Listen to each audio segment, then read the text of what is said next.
Hello student, कैसे हैं आप लोग। जहां तक उम्मीद है ठीक होंगे। मैं काफी दिनों के बाद वीडियो बना रहा हूं। बीच में कुछ वर्क आ गया था जिससे मैं नहीं बना पा रहा था। अब मैं फिर वीडियो कंटिन्यू रखूंगा। चल रहा था क्लास 10th का एक्सरसाइज 5.1 का जो अर्थमेटिक प्रोग्रेशन का क्वेश्चन फर्स्ट हमने एक बताया था, उसी के अकॉर्डिंग बाकी जो 3 क्वेश्चन है उसको कर लीजिएगा। क्वेश्चन नंबर सेकंड का में 4 क्वेश्चन गिवन है और इससे आपको राइट फर्स्ट 4 टर्म हमको राइट करना है। तो इसको कैसे सॉल्व करेंगे। अगर मैं इसका सोल्यूशन लिखता हूं तो गिवन दैट में जो है पहले राइट करते हैं। गिवन दैट, आपको गिवन दैट में क्या है, ए की वैल्यू। अगर मैं फर्स्ट वाला क्वेश्चन सॉल्व कर रहा हूं तो ए इक्वल्स टू आपको गिवन है 10 एंड डी इक्वल्स टू 10। ये आपको गिवन है। अब हम वी नो दैट, हम जानते हैं क्या, वी नो दैट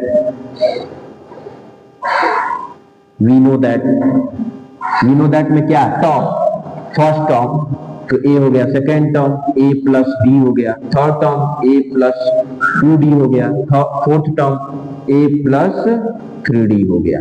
ये हो गया।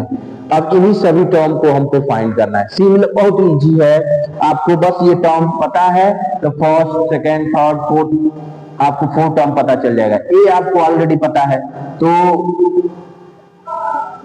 ए इक्वल्स टू 10 आपको पता है।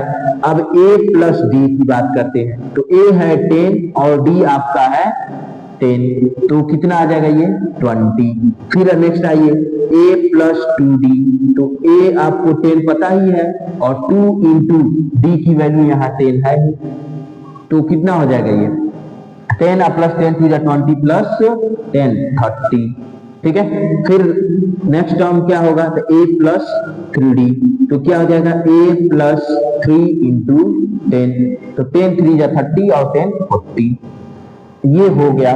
तो देयरफॉर, और इसको लिखना है तो लास्ट में हम क्या लिखेंगे, therefore the first 4 term, therefore first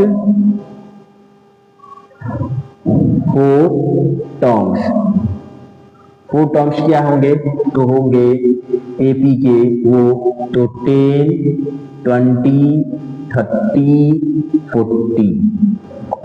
ये हो गया आपका, ये हो गया आपका कौन सा क्वेश्चन, फर्स्ट वाला क्वेश्चन। ठीक है। इसी तरह से आपको सेकेंड थर्ड और फोर्थ करनी है। अगर सपोज करिए मैं इसी को यहाँ पर सेकेंड वाला टर्म अगर थोड़ा सा इसमें डिफिकल्ट ये है फोर्थ वाला, तो फोर्थ वाला मैं बता दे रहा हूं यहाँ पर। क्वेश्चन नंबर 4 अगर सॉल्व करते हैं फिर आपको राइट करेंगे क्या, गिवन दैट। तो आपको क्या गिवन दैट है, तो गिवन दैट में a की वैल्यू -1, b की वैल्यू 1/2, तो मैं यहाँ पे राइट कर ले रहा हूं a equals to -1 and d equals to आपको गिवन है 1/2। फिर जैसे यहाँ पे मैंने लिखा है वी नो दैट, तो यहाँ पर भी राइट करेंगे हम क्या, we know that. We know that क्या जानते हैं, तो टर्म क्या होता है a plus d, a plus 2d और a प्लस 3d। ये है फर्स्ट 4 टर्म। अब जैसे यहाँ पे मैं लिखा हूं वैसे लिख रहा हूं, सो या आप लिख सकते हैं here a equals to 10। Second term क्या होगा a प्लस डी, तो a प्लस डी a की वैल्यू, सॉरी फर्स्ट टर्म है -1। अब यहाँ पे a की वैल्यू क्या है -1, अब प्लस d की वैल्यू है 1/2, तो इसके नीचे 1 है। करते कुछ नहीं है, इन दोनों का डिनोमिनेटर क्या हो जाएगा 2, अब 2 से इसमें मल्टीप्लाई करिए तो -2 और प्लस 1 से इसमें मल्टीप्लाई करिए 1, तो आपका आंसर मिलेगा -1/2। ये सेकेंड टर्म हो गया। थर्ड टर्म पे आते हैं a प्लस 2d, तो थर्ड टर्म क्या होगा, तो a है 1 और प्लस 2, तो ये -1 है इंटू 1/2, तो क्या हो जाएगा, इस 2 से ये 2 कैंसिल, आपको मिला क्या -1 plus 1, this is equals to 0। ये हो गया। अब आते हैं थर्ड टर्म की बात करते हैं, a प्लस 3d।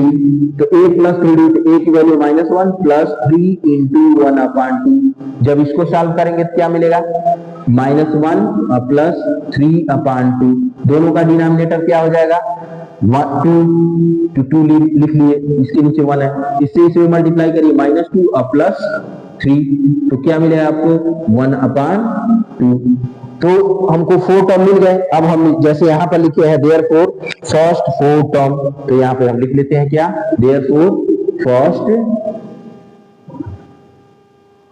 4 टर्म्स। तो फर्स्ट 4 टर्म्स यानी एपी आपको क्या मिला, तो एपी मिलेगा -1, फिर -1/2, फिर 0 और फिर 1/2। ये हो गया क्या आपका first 4 term when given a equals to -1 and d equals to 1/2। ठीक है, pause the video and note it down।